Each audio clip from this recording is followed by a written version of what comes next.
சொல்லட்டுமா? கேப்போம். நான் திரு செந்தில்வேல்ட்ட இந்த விவகாரத்தில் அரசியல் செய்யாதீங்க அப்படின்னு முதல் குரலும் முதலமைச்சர் கொடுத்தார். இன்னைக்கு இந்த விவகாரத்தில் அதிமுக எழுப்பது எதிர்க்கட்சியா, கூட்டணிக்கு ஆள் சேர்க்கிறீங்களா அப்படின்னு முதலமைச்சர் கேட்பது அரசியல் இல்லையா? கார்கே மன்னிக்கணும், நான் இந்த விவாதத்தில் எதுவும் பேச விரும்பலை, இந்த விவாதத்தில் தொடர்ந்து பங்கேற்கவும் விரும்பலை. நான் அமைதியாக நீங்கள் அனுமதிச்சிங்கன்னா பார்வையாளராக பங்கெடுக்கிறேன். அது தந்தி தொலைக்காட்சியின் மீது, தந்தி என்ற பாரம்பரிய நிறுவனத்தின் மீது நான் பெரும் பற்றும் பெரும் மரியாதையும் வைத்திருக்கிறேன். கார்கே மீது எனக்கு தனிப்பட்ட மரியாதை உண்டு. அதனால் நான் பார்வையாளராக பங்கேற்கிறேன்.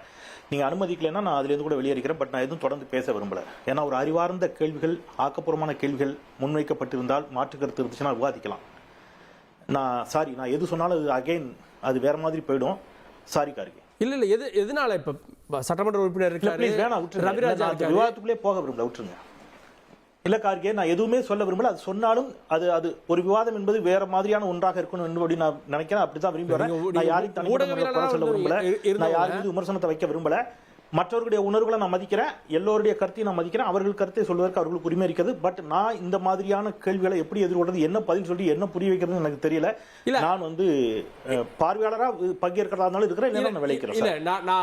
முதலமைச்சர் சாரி கார்கே, ப்ளீஸ் விட்டுருங்க. இல்ல ப்ளீஸ் விட்டுருங்க கார்கே, விட்டுருங்க. 41 பேர் செத்து இருக்கிறான். ஒருத்தங்க உட்கார்ந்துட்டு அரசு தண்ணி கொடுக்கலங்க, ஒருத்தர் பக்கத்துல உட்கார்ந்து சிரிச்சிட்டு இருக்காரு. எங்க அரசு கடமை இல்லையா? நான் வெளில போறேன். 42 பேர் மக்களை பாதுகாக்க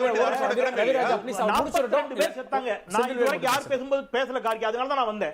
நான் வெளியில நீங்க பேசுங்க கார்கே. நான் ப்ளீஸ் 42 பேர் எம்ஜிஆர் நகர்ல நிவாரண நிதி கொடுக்கறேன்னு ஜெயலலிதா சொன்னாங்க. கேட்ட திறந்து விட்டாங்க. பொத்துன்னு ஓடி போய் விழுந்தா 42 பேர் செத்தாங்க. அதுக்கு 4 நாளைக்கு முன்னாடி வியாசார்பாடியில 6 பேர் செத்தான். எந்த பாடமும் படிச்சுக்கல. அடுத்த 4 நாள்ல 42 பேர் செத்தாங்க ஜெயலலிதா ஆட்சி காலத்துல. என்ன பண்ணாங்க தெரியுமா ஜெயலலிதா? அந்த திமுக கவுன்சிலர், அந்த பகுதியை சேர்ந்தவர், எதிர்க்கட்சியின் சதின்னு சொல்லி கவுன்சிலர் மேல குண்டர் சட்டத்தை போட்டு தூக்கி உள்ள போட்டாங்க.